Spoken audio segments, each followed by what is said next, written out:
Welcome back. ODHtv, Raising Kanan Season 4. We just finished Episode 2. I will leave a link to my Episode 2 recap in the description. So the question is, will Marvin survive? My answer is, I don't think so. Not only do I think that he won't survive, I think that he will have to go soon. One of the factors is Jukebox.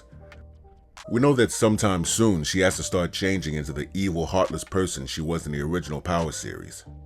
She's gone through a few things that would make her turn into a sad and angry person, such as her first love Nicole dying, losing her girl group gig, and her strange mother putting her through that fanatical Christian lesbian exorcism right before being shot.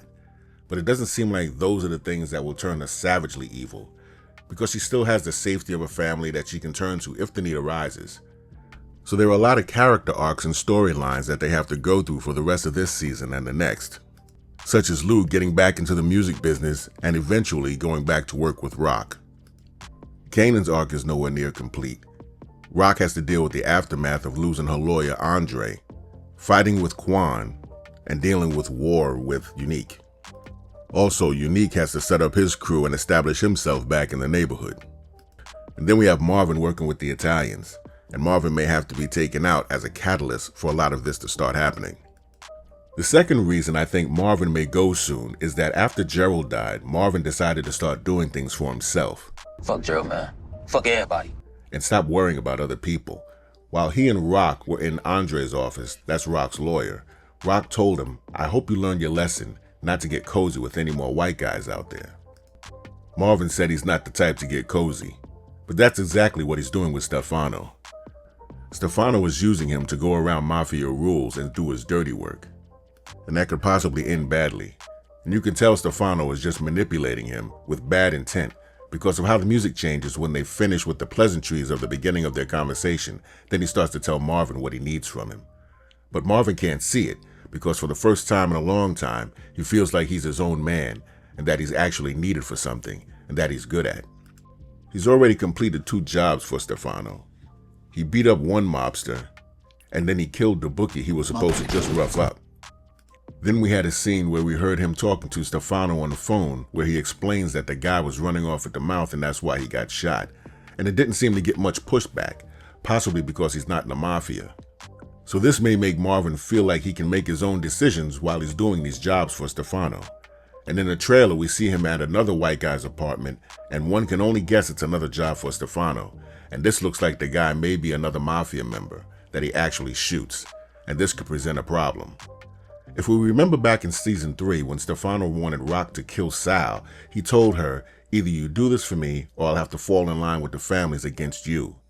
Which means if Marvin does take out a made Mafia member and the family finds out who it is and that Stefano knows him, Stefano may have to fall in line with the family and have to take Marvin out. Even though Stefano did say he owes Marvin a favor, so we'll see how that plays out.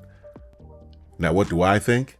If Marvin isn't taken out in the street by the Mafia, or by Rock because Stefano makes her do it, then I think that the feds or the local police are going to figure something out, and Marvin will wind up in prison in Season 4, and he will be killed there in Season 5.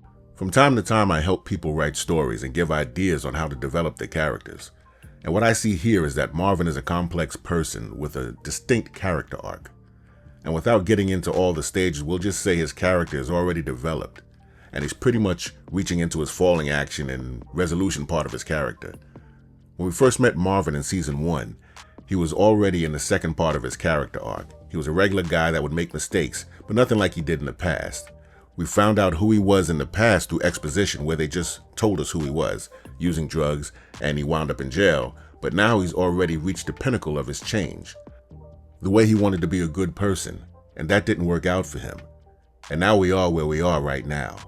And usually at this point in a character's life, if he's not disposed of, he's usually just kept around as a tool to help move the story along until he's truly unnecessary. Which means his story is just about over. His full development is just about complete, and there's not much for him to do in the story. So I don't believe Marvin has much time left. But you let me know what you think in the comments, and I'll be back on the next one. Diamonds dancing on my neck, pull up all black.